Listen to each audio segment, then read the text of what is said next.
Fala pessoal, existe algumas situações onde a gente entende, né, e pensa de que primeiro vem a alimentação, depois vai vir um sintoma, né? Um sintoma sendo às vezes uma questão emocional, uma questão de sentimentos, de pensamentos. Então, comi de forma transtornada nesse momento. Depois eu vou me sentir triste e de sentir triste talvez aconteça tal coisa. Como se fosse um encadeamento assim muito determinado que vai acontecer aquilo, né? E aí, quando a gente pensa no contexto alimentar, nós como seres humanos, não funciona dessa forma, não existe uma cadeia assim, é tudo junto e misturado. Então, no momento que você está comendo, você já está sentindo as emoções, você já está sentindo os sentimentos também, né?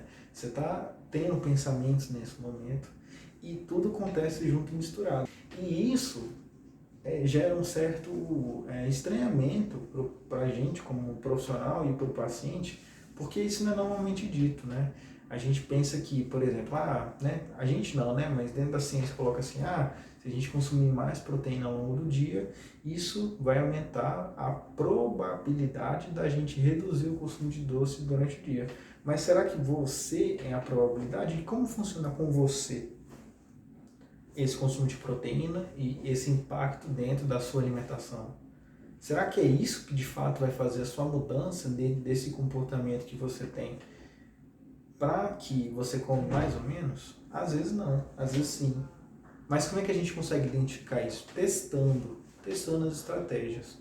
E não só pegando o alimento pelo alimento, pessoal, né? Porque existe dentro do ecossistema, digamos assim, do alimento, então existem pessoas que vão comer com você, existe o local que você vai comer, o horário que você vai comer, o que aconteceu antes, né? Como é que foi o seu dia antes dessa refeição que você está fazendo? Foi logo acordar? Foi depois de ter ido ao trabalho? Como é que foi essas dinâmicas suas ao longo do dia que fizeram que aumentar essa probabilidade de você escolher aquela refeição? Porque aquela refeição pode estar atrelada a todo esse encadeamento de situações que aconteceu ao longo do dia, para que de forma equilibre, né? Como se fosse, como eu já expliquei para vocês, o copo da necessidade. Você tem que preencher as necessidades. Às vezes, qualquer atividade que você fez ao longo do dia não se preencheu, e qualquer alimento específico você já tem um repertório seu do passado de que aquilo ali consegue preencher bem o seu copo. E aí não existe, tá vendo? Você come porque está triste ou está triste e depois come. Né? São encadeamentos que a gente não pode colocar como um determinista. Porque pode ser que o dia seja ótimo e a gente procure aquele mesmo alimento no mesmo dia que você, digamos, está triste. Mas aí, será que o seu sensor está bem calibrado para entender o que é um dia bom e o que é um dia triste? Será que é apenas a emoção que a gente tem que se apegar? Ou a todas essas situações que ocorrem ao longo do dia? Entende que não dá para ficar de uma forma muito pragmática e ainda mais, né, aprofundando, né? Não existe um alimento, tipo assim, o alimento vai gerar um pico de dopamina e por isso que a gente vai sempre buscar ele. Não, existe um contexto que esse alimento está inserido e dentro desse contexto faz com que evoque, né, aumente a probabilidade de que a gente coma aquele tipo de alimento. E que talvez em outro contexto, com as mesmas pessoas talvez, faça com que você não procure esse alimento. E aí, aonde que está, né?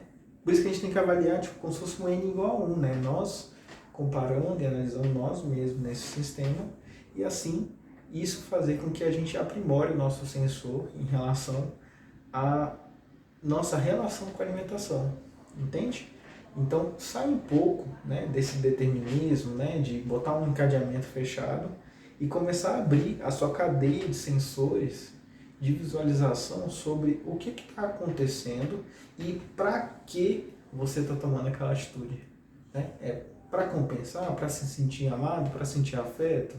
Hoje eu não me senti, né, amado ao longo do dia, né? O trabalho foi muito exaustivo.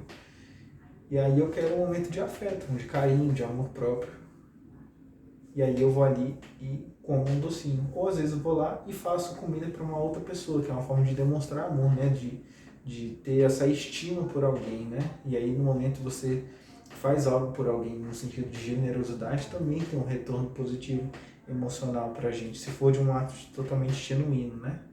Então assim, são situações que a gente não pode colocar como sendo um encadeamento fechado. E vai ter dias que, digamos, vai ter aquele padrão seu que você vai identificar, né? Uma contingência, onde você vai identificar de que provavelmente ela vai acontecer no fim do dia, mas pode ser que no meio do dia mude tudo. E você não vai fazer aquela refeição, não vai fazer aquele tipo de alimento, não vai ver aquele tipo de pessoa e tá tudo bem. Entende?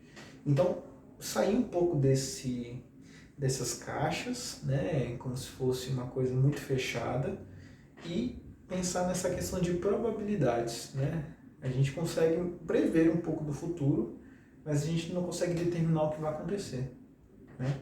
E, para fechar, pense não só no alimento, mas pense no contexto onde ele está inserido e como você está fazendo essa refeição. Com que pensamento você está chegando para essa refeição, que tipo de emoções, né? As companhias, tudo isso influencia nessa tomada de decisão que você vai ter em relação à sua alimentação. Vai aumentar ou diminuir a probabilidade de certos alimentos e ali a gente começa a nos entender e entender a nossa relação com a comida. Tá bom? Esse era o vídeo de hoje. Valeu!